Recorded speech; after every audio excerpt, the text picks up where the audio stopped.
Meus irmãos, boa noite, Neusélia. Boa noite, Rita, boa noite a todos. Vamos mais uma vez, né, no nosso estudo do Evangelho. Nossa leitura inicial é do livro Ceifa de Luz, capítulo 36, Civilização e Reino de Deus. Interrogado pelos fariseus sobre quando viria o reino de Deus, Jesus lhes respondeu: não vem o reino de Deus com aparências exteriores. A Terra de hoje reúne povos de vanguarda na esfera da inteligência. Cidades enormes são usadas à feição de ninhos gigantescos de cimento e aço, por agrupamentos de milhões de pessoas. A energia elétrica assegura a circulação da força necessária à manutenção do trabalho e do conforto doméstico. A ciência garante a higiene. O automóvel ganha tempo em curtas distâncias. A imprensa, a rádio e a televisão interligam milhares de criaturas, num só instante, na mesma faixa de pensamento. A escola abrilhanta o cérebro. A técnica orienta a indústria. Os institutos sociais patrocinam os assuntos de previdência e segurança. O comércio, sabiamente dirigido, atende ao consumo com precisão. Entretanto, estaremos diante da civilização impecável?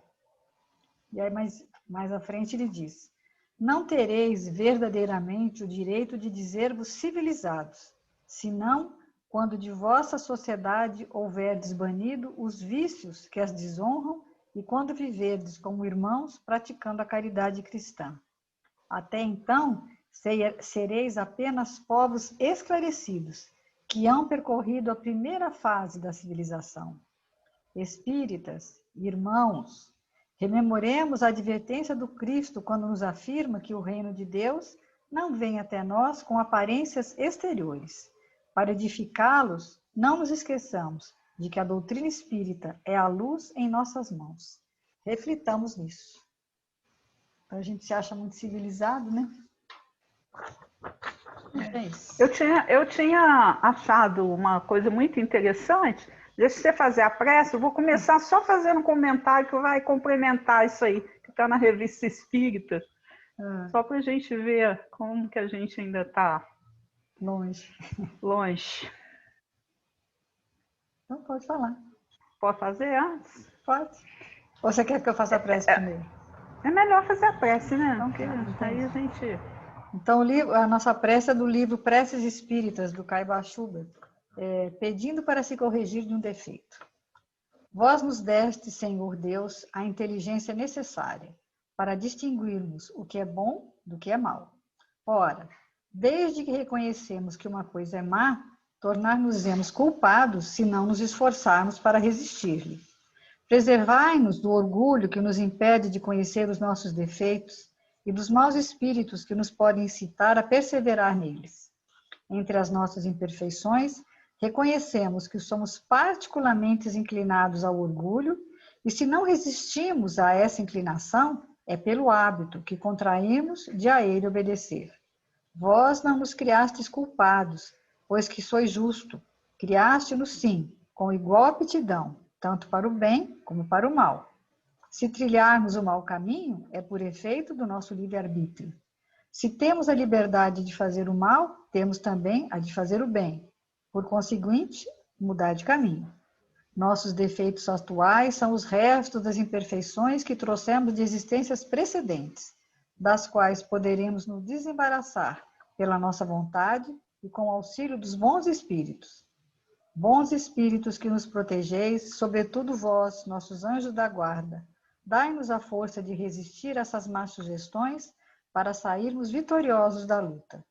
Nossos defeitos são os empecilhos que nos separam de Deus, e cada defeito domado é um passo dado no caminho do progresso, que dele nos aproximará.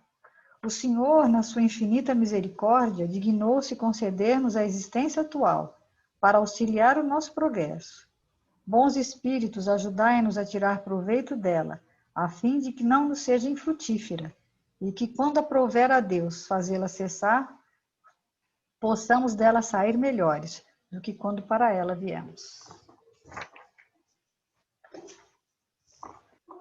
é uma pergunta muito pequenininha, está na Revista Espírita de 1858, quando Kardec ele conversa, né, com um espírito que residia em Júpiter.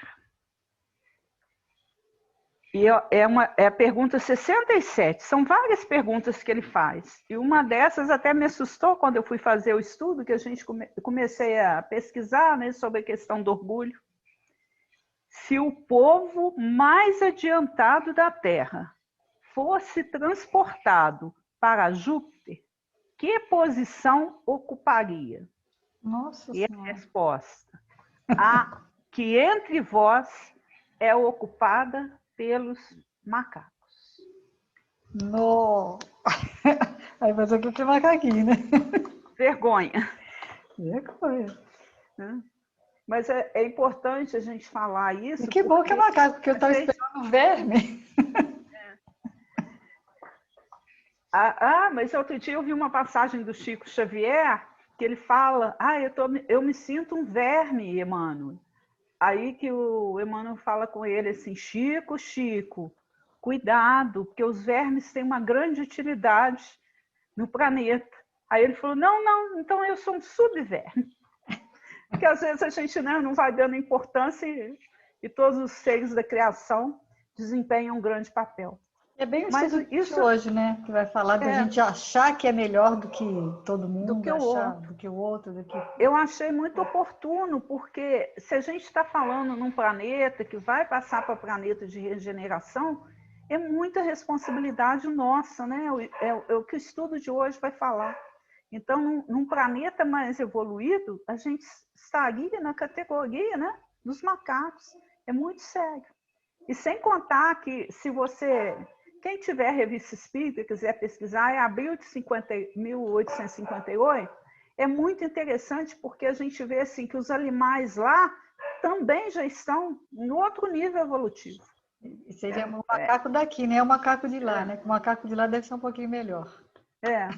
Então, aumenta a nossa responsabilidade quando a gente estuda e passa a ter acesso ao conhecimento, porque a gente vai vendo o quanto que a gente precisa caminhar. Verdade.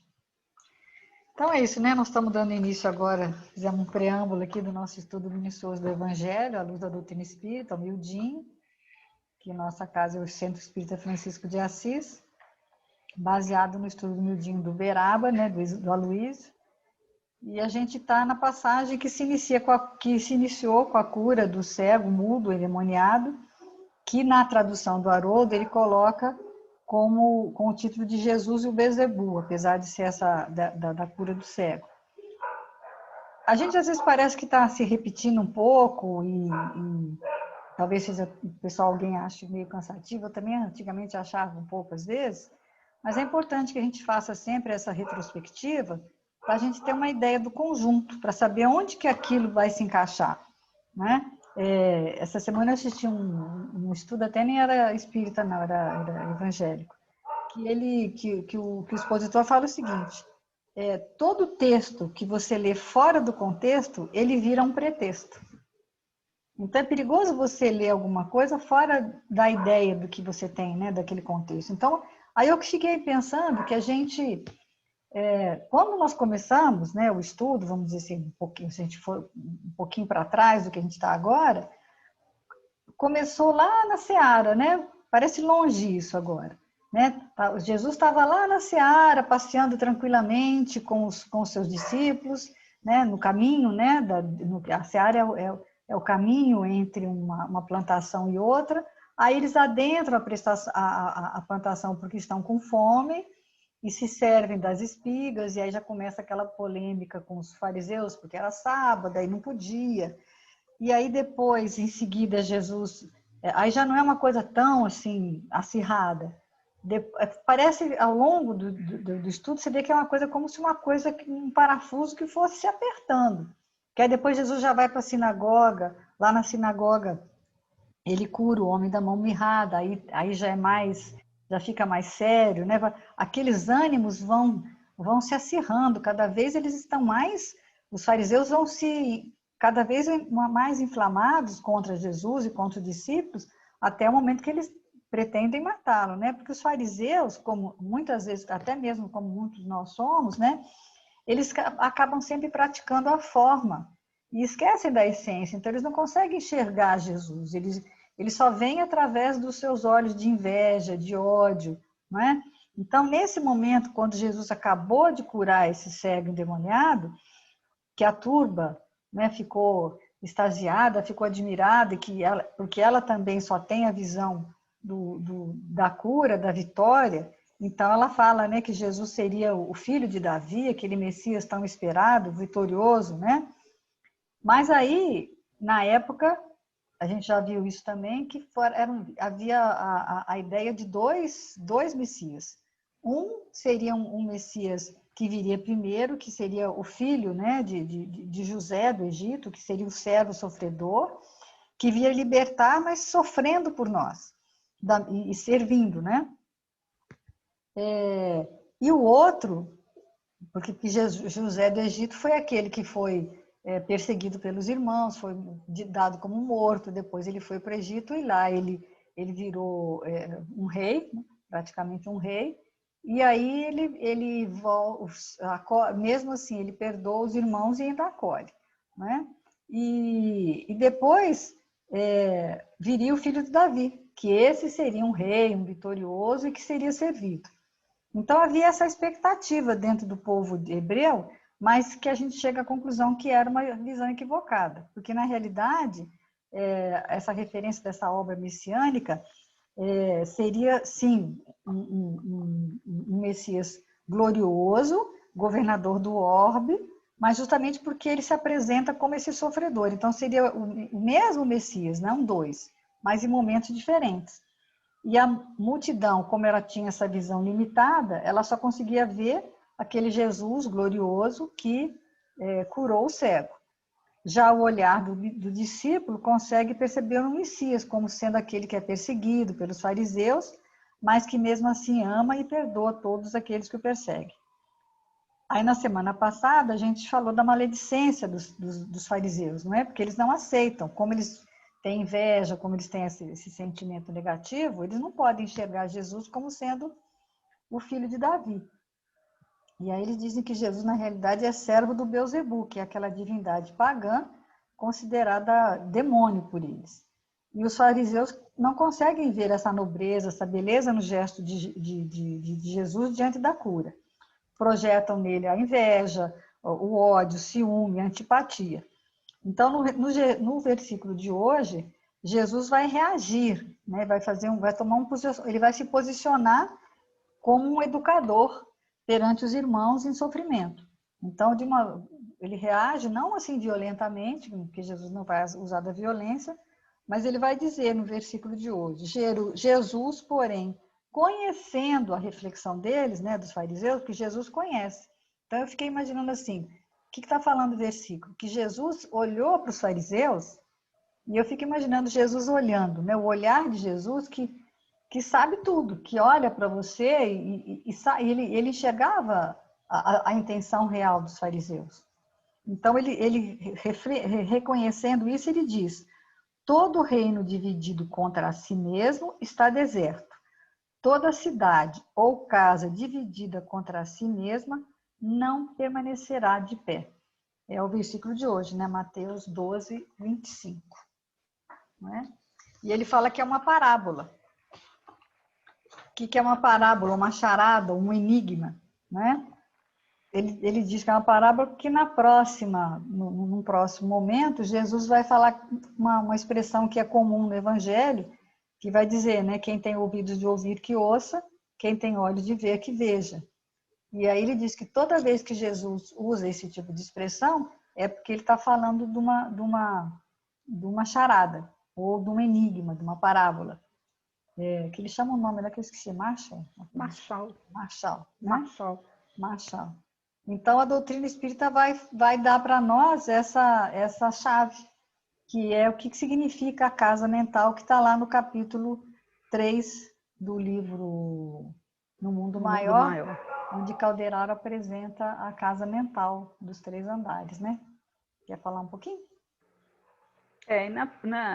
Essa casa mental, né, constituída de 3 andares, que na realidade são 3 personas, né? No primeiro andar, onde está o inconsciente, né? São as experiências pré-vividas, pré-uterinas, adormecidas, mas que às vezes vão se manifestar no segundo andar, que é o nosso consciente, a vida atual, as experiências atuais, e o terceiro andar, né, que é o superconsciente, que é o divino. E nós, né, é aquilo que a gente não é, mas que precisa ser, né? E o interessante nessa estrutura da casa mental é justamente isso, que hoje as experiências pré-vividas, né, antes do útero até, às vezes elas vêm à tona. Né? O Haroldo fala isso, né? Que é como se a gente fosse um oceano, que a gente estivesse num oceano e olhando para baixo, né? Que de vez em quando boia, né? Aquela personalidade que você foi, aquilo boia. E aí diz ele que costuma ser, nós somos reflexo de 10 encarnações passadas. Né? Então, não é assim só um pouquinho de gente que mora ali, não, é muita gente. Né? Muitas pessoas, andar né? de baixo, O todos os Aloysio andares. fala, né? Que nós somos um país, uma cidade, são muitas pessoas que a gente viveu, são muitas situações. Então, essas pessoas que moram no andar de baixo, como na realidade são experiências onde nós não fomos muito bem sucedidos, né, no campo da moral, não é? É por isso que lá ele cita o capítulo 17 do livro do Evangelho, onde Kardec fala dos bons espíritas, que são aqueles que fazem esforço para conter, né, as suas más inclinações, ou seja, você verificar, né, que você tem ainda resquícios de encarnações passadas, de personalidades que vivem ali dentro de você ainda, que ainda estão ali, que de vez em quando aquilo vem à tona, né? Então, como é que a gente pode administrar isso, né? Quando você se entrega à gestão daquilo que você ainda vai ser, da sua personalidade futura, do pai, da mãe, do irmão, do amigo que você pretende ser, que você ainda não dá conta, né? Então, essa experiência do presente é um processo de construção dessa harmonia entre esses 3 que existem, né? Você é esses 3 moradores. Você tem as suas personas do passado, do presente e do futuro. Está tudo dentro de você. Não é? É uma casa mental. Então, ele fala, a casa mental em desarmonia é quando quem manda na casa são os moradores do primeiro pavimento. Quando o tempo todo, os moradores do terceiro pavimento superior, aquilo que nós precisamos ser, pretendemos ser, estão sendo silenciada, negligenciada, e o pessoal do meio, do presente, que vive hoje, aquele que você ama ou que você odeia hoje, está sob o comando dos impulsos do passado.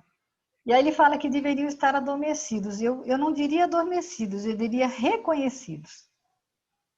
Porque não tem como você adormecer quem você foi, mas você tem como reconhecer. E em reconhecendo, você vai falar, não, eu não sou mais isso. Ou pelo menos eu não quero ser mais isso.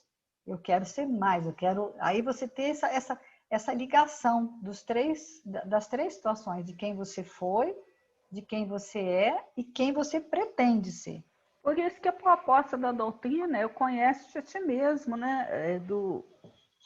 Que a gente vê, porque a grande questão é que se a gente não reconhece que a gente tem, como que você vai transformar daquela situação se você ainda nem percebeu que você é daquele jeito?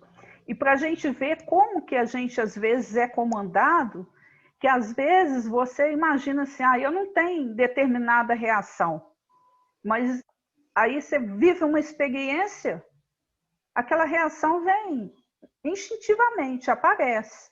Então, o grande desafio é a gente aprender que nós temos essas emoções, que essas emoções fazem parte do psiquismo, dessas nossas personas, mas que algumas precisam ser modificadas.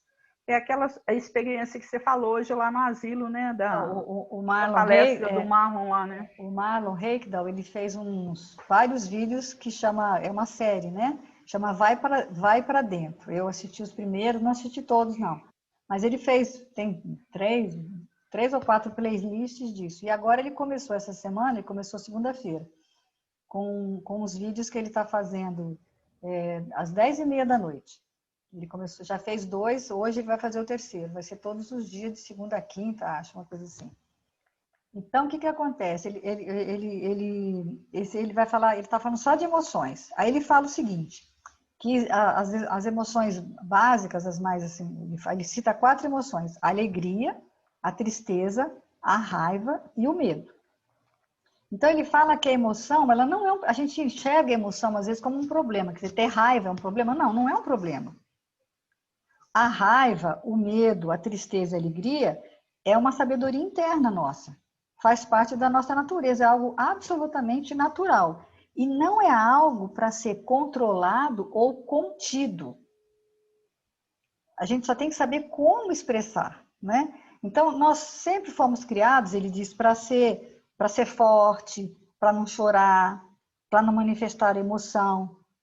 Mas se você não manifesta a emoção, você também não vai saber como lidar com ela. Então, as mães, os pais antigamente, né, hoje em dia até nem tanto, eles não deixavam a criança reconhecer aquilo que ela estava sentindo. Aí manda, não pode, isso não pode, não pode, não pode. Então, a gente vive hoje dentro de uma sociedade, não vive dentro de uma lógica racional. O que é a lógica racional? É você ter uma emoção e entender o que ela significa, e saber que ela está ali e trabalhar com ela. A gente vive numa lógica de aparência. Então, a gente tem que ser adequado para não ser criticado. Agora, quando você manifesta essa emoção, você rompe essa lógica. É por isso que você incomoda. Então, ele diz o seguinte, que a emoção é uma coisa de curta duração. Ela é rápida. Ela vem só para cumprir um papel. Ela não vem assim para demorar. Você não pode ter raiva por muito tempo, entendeu? Então, por exemplo, ela deve vir e ir embora. Ela vem para despertar e para provocar. Quando você sente raiva, ele fala, é uma reação natural, que faz parte da sua natureza. Mas se você não expressar e você ficar guardando isso, aí ela vai virar um ódio. Por exemplo, o medo também. O medo é uma emoção. Se você sente o medo, é uma reação boa, porque tem perigo, né? É um perigo que você está vendo. Mas se ela não for bem administrada e se perdurar, ela vai virar uma síndrome do pânico. Então, qual que é a definição da emoção? Uma alteração fisiológica, corporal, que vai alterar sua respiração, seu batimento cardíaco, pode provocar uma sudorese, pode te dar pensamentos, às vezes, atrapalhados, uma excitação corporal. Então, quando você tem... Aí ele dá o exemplo. Alguém te fez raiva, alguém fez uma raiva em você, falou alguma coisa que você não gostou. Então, naquele momento, você reagiu, né? Você teve aquela raiva naquele momento. Se você alimenta... Aí isso vai para o quê? Para o campo das ideias. Ele chama de campo ideático. Você fica com aquela ideia na cabeça. A pessoa falou um negócio que você não gostou. Se você alimentar isso, e aí ficar... A pessoa já foi embora, a coisa já passou, mas você fica... mas aquela pessoa falou isso comigo. Puxa, ela não podia ter feito isso.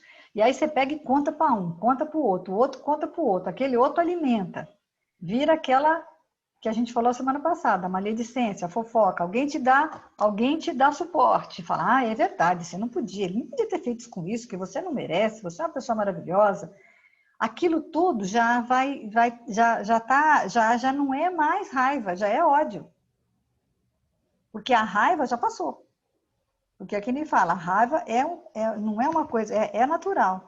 Então, se você fica repetindo, você não trabalha essa emoção, o que é você reconhecer. Que aí, nesse momento, você está deixando vir o passado. Onde muitas pessoas, às vezes, né, tá falando ainda de uma coisa que a pessoa fez, que ela fez uma coisa aqui agora, e aí você vai fazer o quê? Vai lembrar daquela que ela fez há 10 anos atrás. E aquilo vai somando, vai somando, vai somando. É onde você vai alimentando que aí já não é mais uma emoção, virou um sentimento. E aí o sentimento aí já é uma coisa que perdura mais, é uma coisa mais, e tanto para o bem quanto para o mal, né? Então, no versículo que Jesus está fazendo o quê? Um diagnóstico dos fariseus, literalmente, né? Ele está dizendo que esta casa não está em harmonia. Por quê? Porque ela está dividida e ela não fica de pé, ela desmorona, né? É uma mente que entrou em colapso. Então, muita gente que está, que é o Luísio fala, muita gente que está aparentemente bem vestido, ganhando muito dinheiro, estão sendo elogiados, aparecem na sociedade como pessoas benquistas, na realidade tem uma vida mental desmoronada. Então, muitas pessoas que mostram uma alegria imensa, né, nas festas, com certeza são pessoas que às vezes, provavelmente, a hora que deita na cama, sozinho no quarto, chora muito. É comum a gente perceber isso, né? Então, e a questão da cidade, a partir dessa casa, da nossa casa mental, a gente pode ver uma cidade, a experiência atual, não é? Uma parte dessa população íntima, porque nós somos essa cidade, nós somos um país. E se você imaginar, eu fiquei pensando assim, e os visitantes? E os hóspedes? Não é? Quem que a gente hospeda dentro da nossa casa mental? Não é só os moradores. Nós temos os nossos moradores do passado, do presente e do futuro, mas também temos os hóspedes, né? A nossa nuvem de testemunhas. Então, isso vai ficando cada vez mais grave, né? Cada um de nós é um reino, onde existem vários habitantes. Foi o que Jesus disse sobre o reino de Deus está em vós, ou seja, dentro de vós. Então, quando essa população toda vive em harmonia, sob o comando, né, de uma personalidade superior do futuro, quem vai estar no comando é Deus. Porque de acordo com os seus desígnios, né? Porque o homem do futuro que nós sonhamos e seremos um dia é o agente de Deus em nós. E tudo isso é um mesmo ser. Quer dizer, são 3 departamentos dentro de uma casa mental, 3 andares, mas é tudo a mesma coisa. Tudo isso somos nós, cada um de nós. Agora, dentro da nossa escolha, da nossa vontade, a gente vai definir quem que vai mandar na casa, porque o verdadeiro dono da casa é aquele que habita no andar de cima. Mas a gente tem que deixar ele mandar. Na Gênesis, capítulo 3, item 10, fala uma coisa muito interessante, fala o seguinte: estudando todas as paixões e mesmo todos os vícios, vê-se que as raízes de umas e outros se acham no instinto de conservação. Então, olha como é que a lei de conservação é uma lei natural, né? E o principal, um dos instintos de conservação que paralisa a gente é a questão do medo. Então, quando você deixa no presente, você deixa que as coisas que você viveu, elas te dominem e não toma conhecimento delas, e uma das questões, maiores questões, está ligada ao medo, porque fala que a gente tem medo de perder e medo de ser rejeitado. E esse medo de perder nos leva, todos nós, a quê? A agarrar naquilo que na realidade não é essência, porque a gente não deixa esse entendimento da vida superior penetrar na gente. Então, eu achei muito interessante, porque o instinto é uma coisa boa, o instinto não falha. E o medo ele tem que existir. Mas você não pode deixar que esse medo, né, te domine. E ele te domina por quê? Porque não fica claro para você as experiências que você já teve. Então, são as suas questões que foram mal resolvidas, né? E juntamente com essa sintonia que você estabelece com os visitantes também. Agora, eu achei muito interessante, assim, a origem de tudo está lá no instinto de conservação, porque você precisa conservar, mas é sempre o caminho do meio que a doutrina mostra para a gente. Você não pode ir para os extremos, né? com medo demais e ficar agarrado, porque senão o terceiro andar, que é o ideal divino, ele não vai dominar. E outra coisa que o Marlon fala muito é essa questão da gente procurar as coisas do lado de fora, né?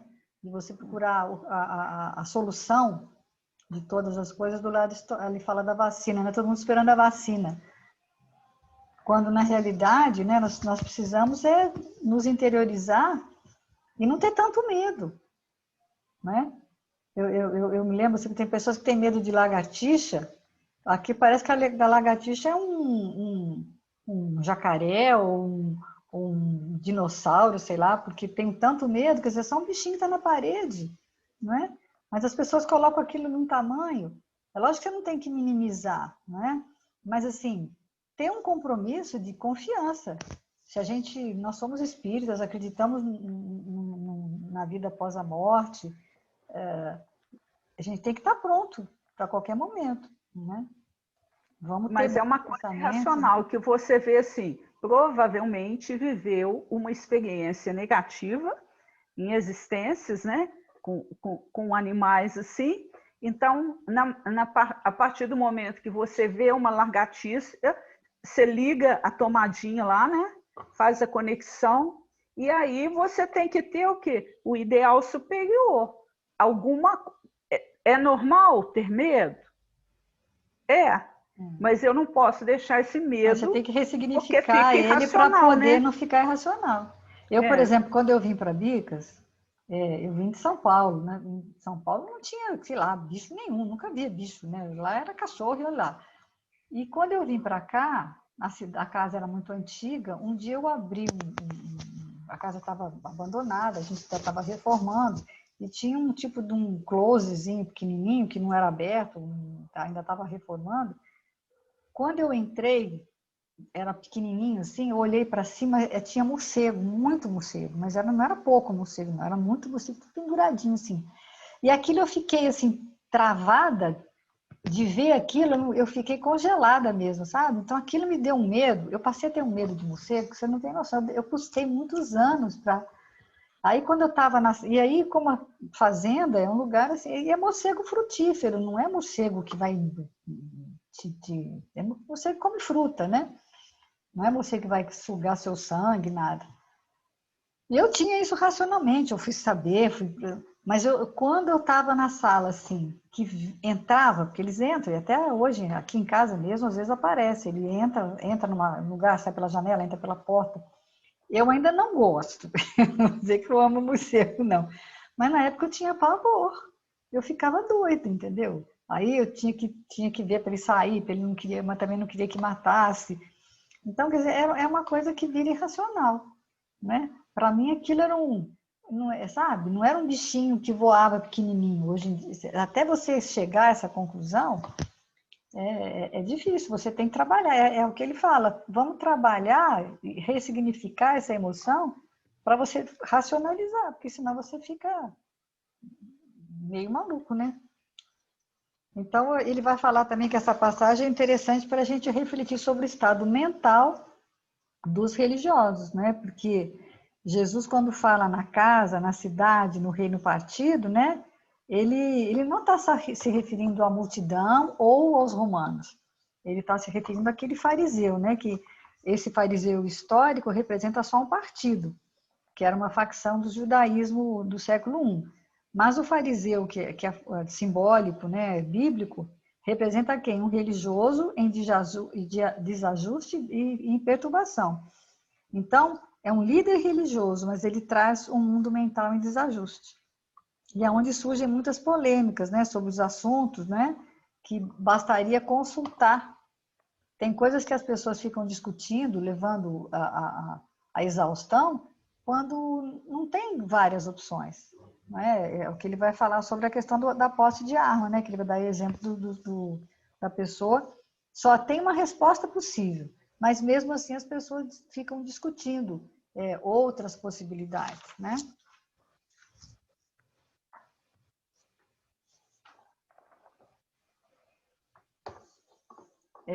Ele vai contar a história do amigo dele, né?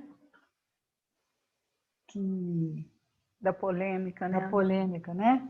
Que dentro lá do local onde eles estavam, né? De uma casa espírita de um amigo, eles estavam discutindo, alguns achando se era viável ou não ter armas, né? E aí ele fala que Pedro, né? Jesus já falou com Pedro, né? Embainha tua arma, ela não tinha nem que estar aqui. Então a resposta está no Evangelho. E as pessoas estavam lá discutindo. E aí ele conta que, apesar disso, eles ainda tiveram que chamar um expositor para falar do assunto.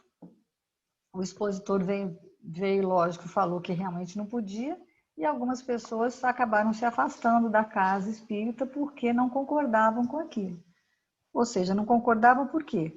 Porque a casa mental delas, aí ele vai falar, né? No grupo, o próprio grupo estava com a casa mental dividida, né? Ou seja, ainda existia um terço dele, estava na Idade Média, em cima de um cavalo, com armadura e lança na mão, né? Onde cada um cuida da sua segurança. É o que a gente já falou anteriormente, né? Que hoje em dia muitos países acham que cada um se armando, se todo mundo estiver armado, todo mundo vai ficar com medo de todo mundo e não vai ter guerra porque ninguém sabe quem que vai ganhar. E não é essa a ideia, né? A ideia é de pacificação, né? Então, o homem medieval manda no homem do século XXI e os dois mandam na casa.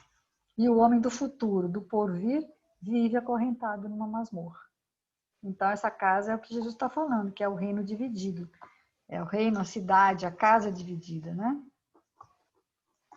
Que a gente tem que tomar muito cuidado com essas questões, né? Para a gente não ficar... É a questão do aborto também, não é? Muita gente é favorável ao aborto. Então, tem muitas Eu acho interessante quando ele fala assim, a questão da polêmica. A questão da polêmica, né? Que quando existem 4 situações, tem que existir polêmica. Agora, com Jesus não tem. Se eu dissesse sim, nem não. E a questão da arma, por exemplo, quando ele fala com Pedro lá, embainha tua espada. Tá claro que não é para usar violência de jeito nenhum, né? A questão do aborto. Espírita acredita na imortalidade, na vida futura. Tem dúvidas quanto a isso? Então, não. Então, não existe polêmica. A pena de morte, existe, né? a visão de Jesus. Qual é a visão de Jesus? Eu estou tendo um problema aqui com a luz. Não está dando para te ver. Hein? Tenta ali arrumar para mim. Eu não sei. A Laura que sabe. Eu estou passando. Já acendeu. A luz... Não, mas ela não fica. Ela está... Aí eu estou ficando no escuro aqui, está um problema. Mudei de posição, mas acho que agora vai arrumar. Está dando para te ver. Né? Eu que não estou me sentindo... Não estou me sentindo confortável. Eu mudei de posição. Tá bom. Mas acontecem as situações. Aí ele vai falar do item 9, né, do capítulo 18 do Evangelho. Muitos os chamados, poucos os escolhidos, né? Aí ele fala que o Evangelho segundo o Espiritismo, na realidade, é um tipo do miudinho do Evangelho de Jesus, né? Porque ele vai pegando as questões e vai fazendo comentário. Basicamente é isso mesmo, né? Eu nunca tinha pensado dessa forma. Né? Quer falar sobre isso? Tá aí? Todos os que reconhecem a missão de Jesus dizem, Senhor, Senhor, mas de que lhe serve lhe chamarem mestre ou senhor, se não seguem os preceitos? Serão cristãos os que honram com exteriores atos de devoção e ao mesmo tempo sacrificam ao orgulho, ao egoísmo, à cuspidez e a todas as suas paixões? Serão seus discípulos os que passam os dias em oração e não se mostram nem melhores, nem mais caridosos, nem mais indulgentes para com seus semelhantes? Não, porquanto, do mesmo modo que os fariseus, eles têm a prece nos lábios e não no coração. Então, na realidade, assim, está mostrando, né, que os fariseus somos todos nós ainda hoje, porque a gente ainda tem essa visão de aspecto exterior da religião, né? E às vezes eu fico aí analisando assim, até nós espíritas, que a gente já tem, assim, a doutrina é mais consoladora na medida que ela trabalha muito as questões da vida futura, da reencarnação. Tem uma explicação mais racional para a dor, para o sofrimento, né? Para o desapego que tem que existir. Mas será que a gente também não estava no ritualismo? Né? De ir, eu vou ao centro uma vez por semana, aí eu tomo um passe, eu vou na sopa, e é só? É só isso tudo? E o que a gente está fazendo de esforço em termos de quê? Da reforma íntima que é necessária, né? Para você viver a religiosidade. Ele continua depois assim, ó, vós que desmentis com os atos o que dizeis com os lábios, que caluniais vosso próximo, que expoliais as viúvas e cometeis adultério. O reino de Deus é para os que são brandos, humildes e caridosos. Eis porque todas as instituições humanas, políticas, sociais e religiosas que se apoiarem nessas palavras serão estáveis como a casa construída sobre a rocha. Então, é bem o versículo, né? Então, quer dizer, se você tiver esse aspecto religioso realmente interno, então você vai ter a base e nada vai te derrubar. Por que a gente é como o vento? Vai para lá, vem para cá, começa a frequentar uma religião, muda para outra, vai para lá. Por quê? Porque a nossa fé ainda não se fez forte. A gente só aprende a viver religião externamente. Quer fazer a Eu coisa lembro mais muito fácil, do padre Cássio, né? Que uma vez ele falou, até encontrei com uma... Ele falando, né? Falando na missa, um amigo meu que é católico ainda falou que o padre falou, se eu fizer uma penitência, eu vou deixar de comer alguma coisa que eu gosto muito. Mas, e aí? É só isso? Tudo bem que você fez um sacrifício de deixar de comer uma coisa que você gosta. Mas e aquele valor? Você seria capaz de usar aquele valor que você economizou para ajudar o próximo? Então, ele falava muito nessas questões, né? Eu lembro até que na época meu amigo até falou assim, não, é porque eu deixei de tomar cerveja, o período, e eu vou... O que eu tomaria em cerveja, vou dar para o asilo, né? Já seria uma proximidade, mas não é só isso, né? É o que você está é uma coisa muito sentindo, interior o que mesmo, né? É o que te move, como né? que você É o que te está move. sendo movido. Né? E eu Porque não posso o também... Marlon fala muito isso também. Ele fala assim, toda vez que você faz alguma coisa e se acha melhor, aí você ainda melhor é porque você ainda não só quando você realmente souber o quanto você é pequeno, que você não vale nada te mesmo, que você incomodar, né? porque se você fosse maravilhoso, você não estava aqui, né?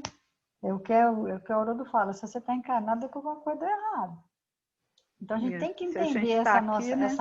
essa nossa pequenez. A gente não ainda está longe de ainda, a gente ainda acha que é melhor, ainda acha que faz, né, que faz melhor, mas é a questão do sentimento que a gente ainda não desenvolveu, né?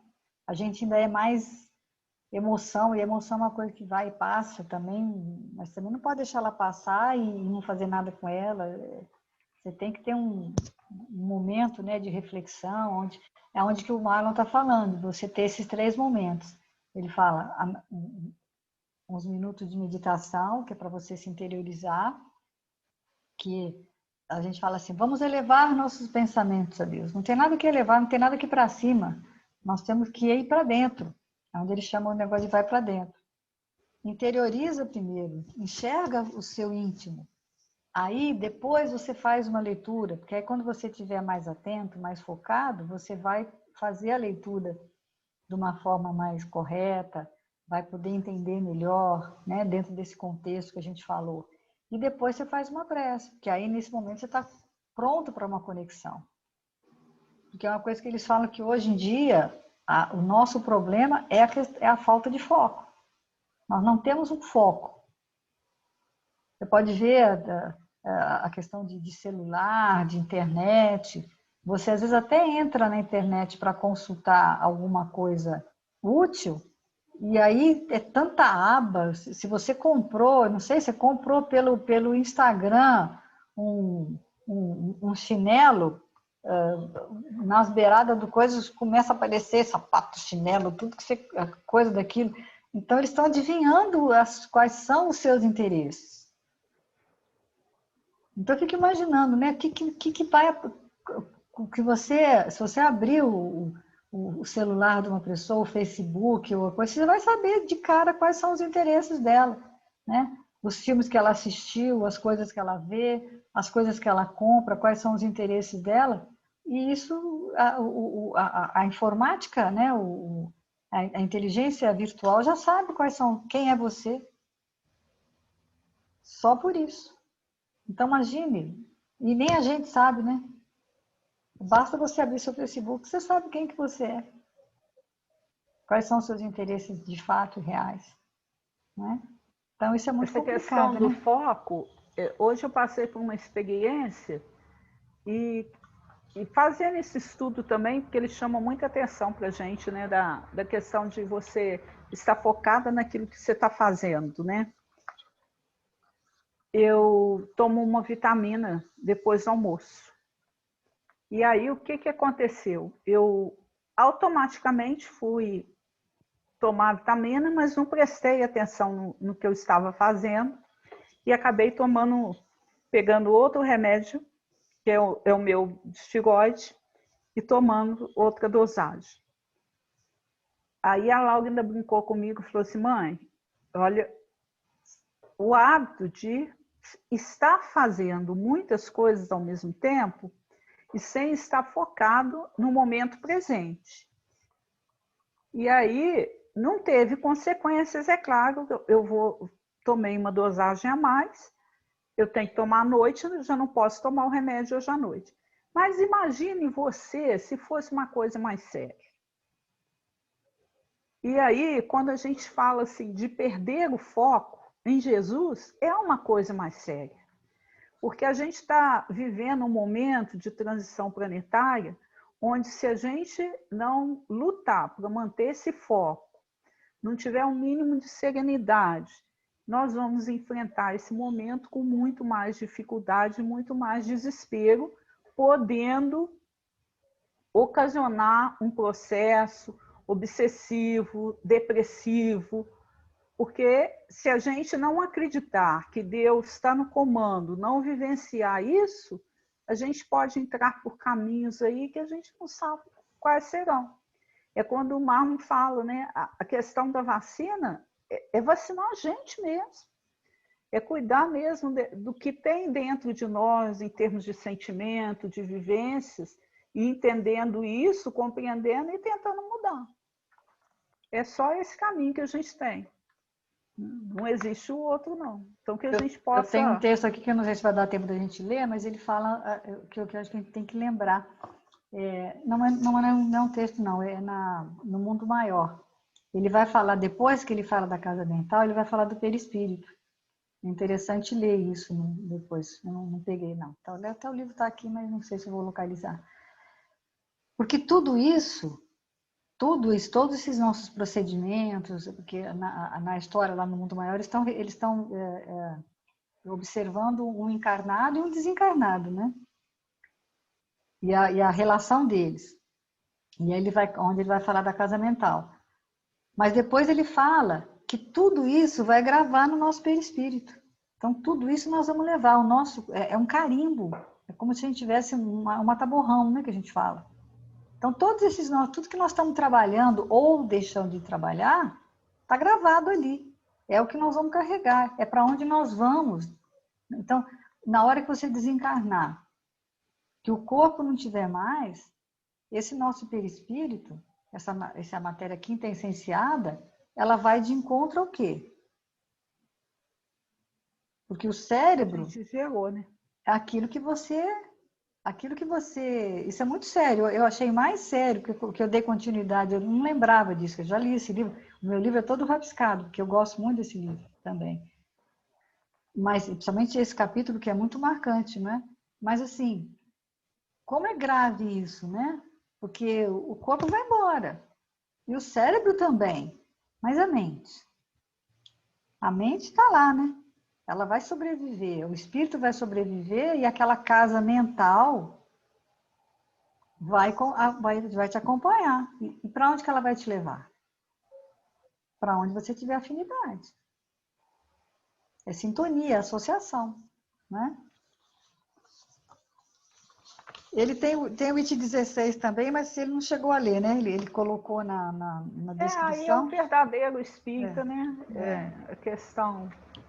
Eu risquei aqui, ó. Uma árvore boa Abrir não os pode... ouvidos, eu acho que ele vai trabalhar mais isso na próxima. É abrir os ouvidos, que é chegado o momento de ouvir. Procurai os verdadeiros cristãos e os reconhecereis pelas suas obras. Então, fala que se reconhece o verdadeiro cristão pelas obras que ele faz, né? Que uma árvore... Então é isso, não adianta a gente ter um discurso aqui na Terra, quando você desencarnar. Eu achei interessante, o Nazareno Feitosa tem um trabalho sobre o autodescobrimento também, que ele fala do orgulho. Então ele fala assim, por que você faz a caridade? Eu achei legal a gente se perguntar, por que eu estou fazendo a caridade? Eu tenho dimensão, que eu lembro de Kardec, qual que é, né? Fora da caridade não há salvação. Mas eu entendo a caridade como o livro dos Espíritos me ensina, na 886 lá, ou só é uma pergunta falada, decorada e sem estar interiorizada? E aí ele fala assim, mas na realidade, se você procurar as respostas, você ainda não está fazendo por amor, mas É continue porque fazendo, o mas você bem tem pelo que ter... bem, o bem pelo bem, ainda não fazemos. O bem só pelo bem é muito difícil. A gente ainda faz o bem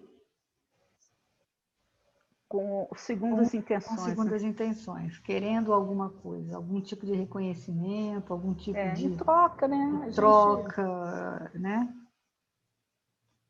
Ele fala do renúncia também, né? Pulei aqui. Sacrifícios do amor. Ele vai falar da Alcione Villamil, né? Da Alcione. Que ele explica bem assim que quando ela vai reencarnar, né?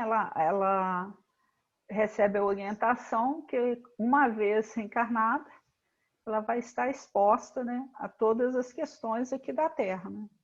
Mesmo com toda a evolução.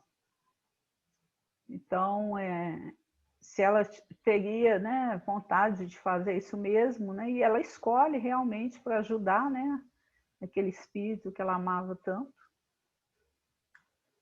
É a mesma situação de Jesus, né? Ele não precisava sofrer.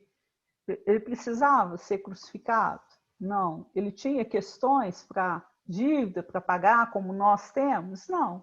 Mas ele fez isso por quê? Por amor, né? Para ensinar a gente de uma maneira... E no caso da Alcione, ele vai falar, né? O discípulo da verdade e do amor no mundo é alguma coisa de Jesus e de Deus. Ou seja, vai passar pelas mesmas coisas, né? Mesmas coisas. Então, ele não é multidão, ele é um discípulo. Aonde ele chega, Deus e Jesus chegaram com ele. Então, ele fala, se você está numa roda de conversa, né? E aí eles estão debatendo algum assunto, alguma coisa que a resposta você sabe que é a resposta do Cristo, mas as pessoas estão lá achando que é outra coisa, que pode ser uma outra coisa, qual que é a sua postura? Se a sua postura é de alimentar aquilo, de polemizar, de discutir, aí você está engrossando, você está aumentando, né? Você está ajudando, né? Agora, se em contrapartida você permanecer calmo, sereno, entrar em oração, você vai ajudar, mas em compensação você não vai ser reconhecido, não é? Porque é olhar para o outro como uma criança espiritual que tem um caminho a percorrer, tanto mas quanto nós. geralmente quando você faz isso, você vai ser debochado, você vai ser perseguido, porque vai ser, se você está fazendo aquilo que o Cristo fez dentro da proposta de Deus, você vai ser tão perseguido quanto ele.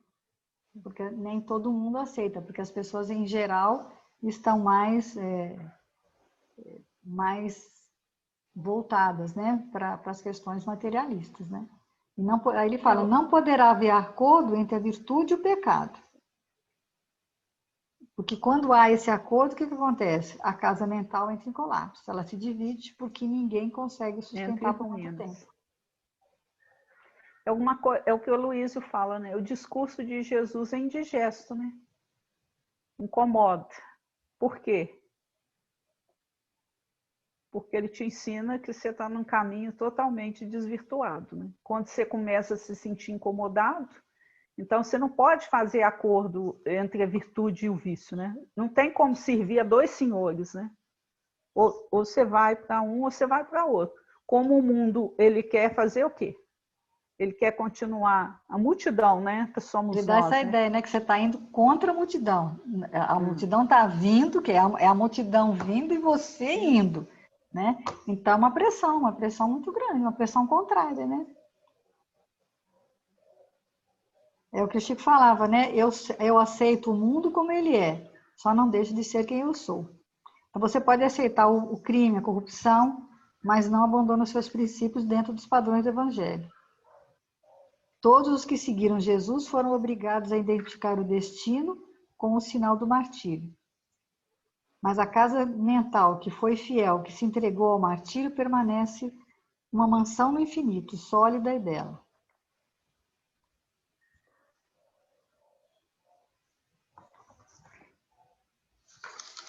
No livro Boa Nova também, né? Quando o Cristo aparece lá para Maria de Magdala, né? Aí fala que né, só a fé ardente e o ardente amor conseguem vencer os abismos da sombra entre a terra e o céu. Então, olha, fé ardente e um amor ardente, né? É só isso, através de muita fé e muito amor, né? É um coração daquela terra que se irradia, né? Enquanto a gente não tiver isso, a gente não vai alcançar. Eu achei também uma leitura, é do livrinho de luz, que chama-se Padrão.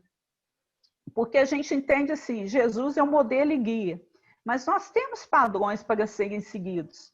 E um dos padrões que essa leitura fala aqui é o Barnabé, lá no livro Paulo Estevão, que é muito bonita a leitura também, olha. Porque está em Atos dos Apóstolos 11:24. Porque era homem de bem e cheio do Espírito Santo e de fé, e muita gente se uniu ao Senhor.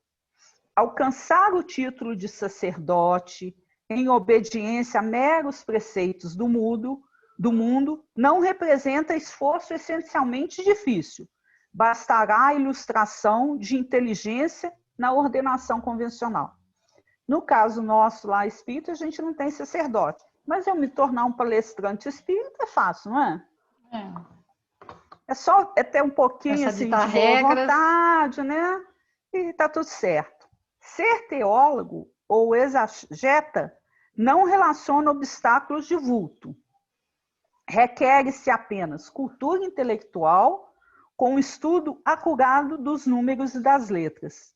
Pregar a doutrina não apresenta óbices de relevo. Eu pregar a doutrina espírita é a coisa mais fácil, não tem. Pede-se tão só a ênfase ligado à correta expressão verbalista. Receber mensagens do além e transmiti-la a outrem pode ser a cópia do serviço postal do mundo. Até isso, olha. Receber mensagem é cópia postal do serviço postal do mundo. Aconselhar os que sofrem e fornecer elementos exteriores de iluminação constituem serviços peculiares a qualquer homem que use sensatamente a palavra. Então, aconselhar os outros também, ser um pouquinho sensato, está tudo certo, você consegue fazer. Sondagens e pesquisas, indagações e análises são velhos trabalhos da curiosidade humana. Agora, olha só. Unir almas ao Senhor, porém, é atividade para a qual não se prescinde do apóstolo. Barnabé, o grande cooperador do Mestre em Jerusalém, apresenta as linhas fundamentais do padrão justo. Eu não sei se vocês lembram, né, da história, né, que Saulo, enquanto Saulo foi para a casa de caminho, chegou lá, eles duvidaram dele, e o Barnabé, que foi o responsável, né, para ir em busca de... Ele depois vai na hospedaria em busca de Paulo. Gente, leia essa parte do livro, porque é muito lindo o trabalho que o Barnabé fez ali junto a Paulo. Barnabé, o grande cooperador do Mestre em Jerusalém, apresenta linhas fundamentais do padrão justo. Então, quer dizer, Jesus é um modelo e guia, mas existem outros espíritos, né, fazendo parte dessa falange que também são padrão, deveriam ser padrões, né, para nós, né? Vejamos a aplicação do ensinamento à nossa tarefa cristã. Todos podem transmitir recados espirituais, doutrinar irmãos e investigar a fenomenologia, mas para imantar corações em Jesus Cristo é indispensável sejamos fiéis servidores do bem, trazendo o cérebro repleto de inspiração superior e o coração inflamado na fé viva. Achei lindo, né? Então, quer dizer, para ser discípulo, o que a gente precisa? Imantar corações, quer dizer, o nosso coração tem que ser um imã, né? Por quê? Porque a gente vai ter essa fidelidade de servidores do bem, o cérebro repleto de inspiração superior, quer dizer, a gente vai atingir a terceira casa mental, né? Porque a gente vai estar em constante sintonia com ela, né? E o coração inflamado nessa fé viva. Achei linda essa leitura, muito bonita mesmo. Tem leituras que dá um estudo, né? Você pegar, muito... dá vontade de fazer o miudinho dela, né? A gente, sabe o que acontece? A dificuldade da gente, eu pelo menos tenho essa dificuldade, né? A gente não tem tanta memória ainda, então você lê muito, você estuda. E é tanta coisa interessante, assim, leitura bonita que você tem, né? Que aí fica complexo, assim, da Vou falar gente só mais um buscar. texto aqui do livro Pensamento e Vida, capítulo 8, que chama Associação. Se o homem pudesse contemplar com os próprios olhos as correntes de pensamento, reconheceria de pronto que todos vivemos em regime de comunhão, segundo os princípios da afinidade. A associação mora em todas as coisas, preside a todos os acontecimentos e comanda a existência de todos os seres. Começamos agora a penetrar a essência do microcosmo e, de alguma sorte, podemos simbolizar, por enquanto, no átomo entregue à nossa perquisição, um sistema solar em miniatura, no qual o núcleo desempenha a função do centro vital, os elétrons, a de planetas em movimento gravitativo.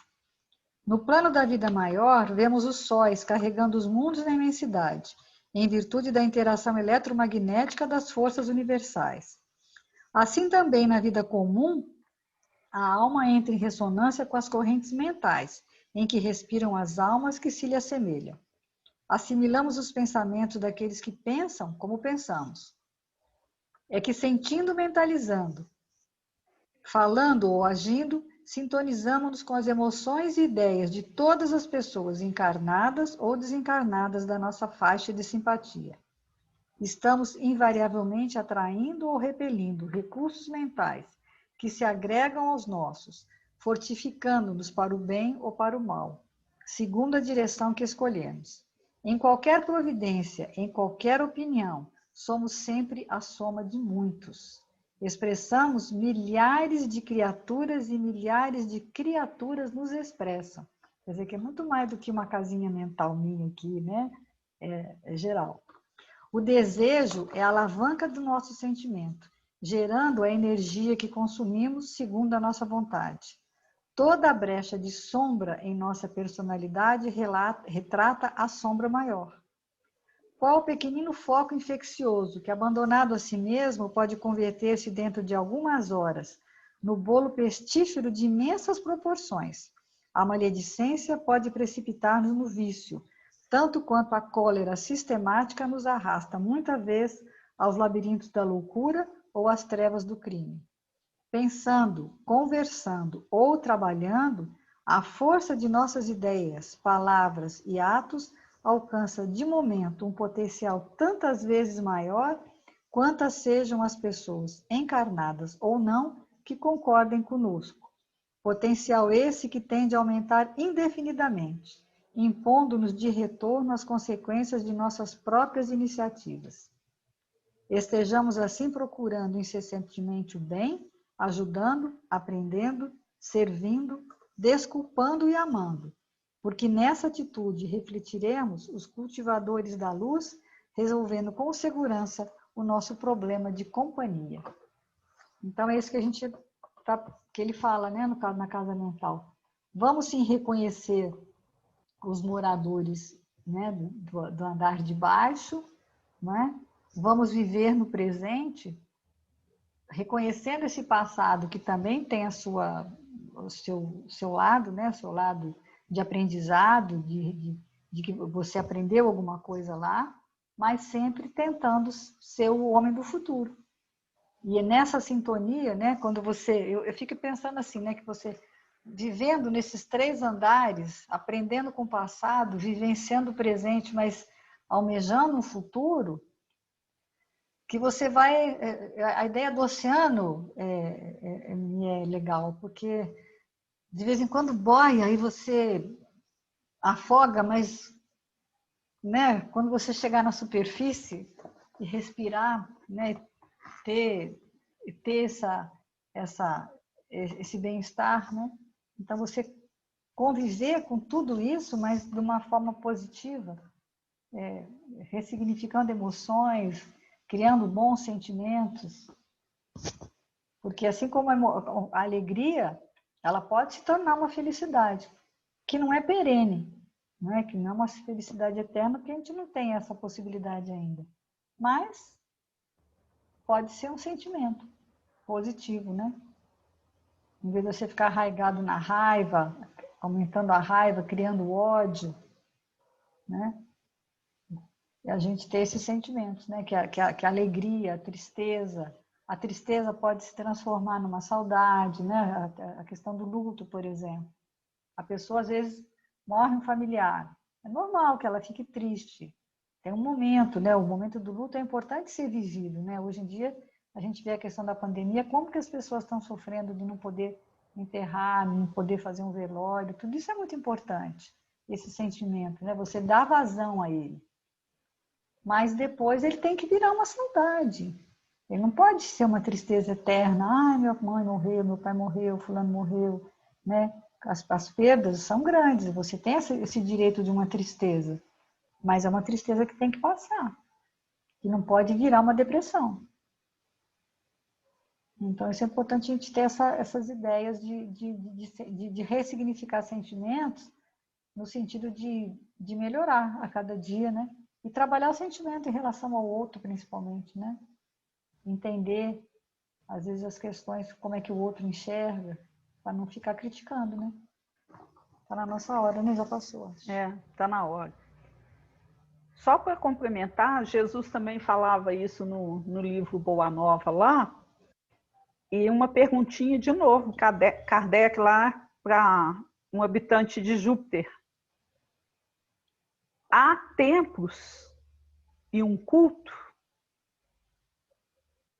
Por templo ao coração do homem, por culto o bem que ele faz. Nossa, não. Vocês vão querer ler isso inteiro, não. Mas é bom a gente ler, porque eu falei, opa, a Terra estava regenerando. Você pensa bem, aqui já é tudo tão bom, tão grandioso, tão belo. Você imagina como que a gente, no dia que todo mundo tiver irmanado desse ideal de não querer levar vantagem, de praticar bem, vai ser bom demais. Eu quero estar lá, hein? Vou persistir. Um dia tem que ir persistindo. Depende, né, de nós o tempo, né? Isso é fatalidade, né? Vai ser uma escolha. É divino. É aquilo que você falou aí antes. Onde, com quem que eu vou estar sintonizado? Porque a vibração do meu corpo perispiritual que vai me levar para onde... Eu gosto muito daquele capítulo do Ressurreição e Vida que o Leão Tolstói, de repente, ele se vê num no meio do lugar, Zaqueu, né? no meio de Zaqueu, e ele fala assim, mas como é que eu cheguei aqui? Aí ele percebe que ninguém, pela vibração, pura vibração, porque ele era um direito dele aquilo. E aí ele estranha que ninguém achou ruim, ninguém criticou, ninguém falou, mas o que esse cara está fazendo aqui, né? Ele se sente um estranho ali. Ele falou, mas como é que... Simplesmente chegou, né? Ele chegou, foi lá. Interessante. Então vamos fazer nossa prece. Jesus, amigos espirituais, nós só temos a agradecer. Agradecer a bênção de termos esse conhecimento doutrinário. E que mais do que isso, Senhor, a gente aprenda a fazer desse conhecimento uma vivência no nosso trabalho, na nossa família, enfim, Senhor, em qualquer lugar que a gente estiver, que a gente possa ser esse exemplo vivo do Evangelho. Ajude-nos a nos desvencilharmos das nossas imperfeições. E, Senhor, que nesse momento as nossas vibrações de amor e de carinho possam envolver a toda a humanidade, todos nós passando, né, por situações profissionais, irmãos nossos, né, perdendo seus entes queridos, a doença avançando, mas que a gente tenha bastante ânimo, coragem e a certeza que se tivermos que passar por tudo isso, que passemos juntos, de mãos dadas e com pensamento elevado a Ti, meu Pai. Porque nós sabemos que tudo o que acontece, acontece com a Sua permissão. E tudo o que tem acontecido a todos nós é para nos trazermos um despertamento maior acerca da vida espiritual, que quando reencarnamos, temos valorizado mais a matéria do que as nossas questões espirituais. E é com essa certeza desse amparo, desse coração nos enchendo de ânimo, de contentamento, que nós encerramos os trabalhos da noite. Graças a Deus. Até semana que vem, se Deus quiser. Até semana que vem, uma boa noite para todos. Vivenciar as nossas circunstâncias, né? Enxergando o Evangelho dentro delas, que isso é o mais difícil. Que a gente está tentando aprender aqui, né? Nós vamos aprendendo. Importante a gente tentar. Verdade. Até mais.